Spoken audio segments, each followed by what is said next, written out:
সৃষ্টির যে অনুষ্ঠান, আমাদের বঙ্গভঙ্গ যে আন্দোলন 1905 খ্রিস্টাব্দে হয়েছিল,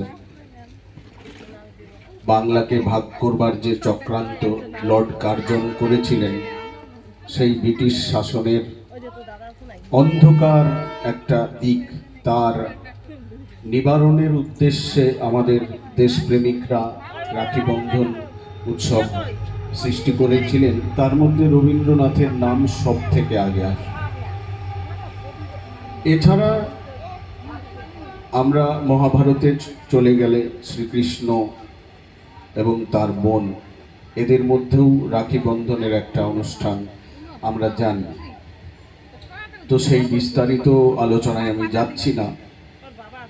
সব থেকে বড় কথা হচ্ছে, আজকে যে জায়গাটাতে অনুষ্ঠান হচ্ছে সেটা বলতে গেলে খুবই সংকীর্ণ জায়গা। একটা একাডেমি তিল তিল করে 14 বছর থেকে তার কাজ চালিয়ে যাচ্ছে, জলি আর্ট একাডেমি। এই একাডেমিটার পথিকৃৎ জলি দিদিমণি, যিনি প্রত্যেক বছর এরকম একটি প্রয়াস করে থাকেন, যা কিনা ক্ষুদে শিল্পী এবং পার্শ্ববর্তী এলাকার অন্যান্য শিল্পী তাদেরকে খুব উৎসাহিত করে তাদের শিল্পকর্মটাকে আরও এগিয়ে নিয়ে যাওয়ার জন্য।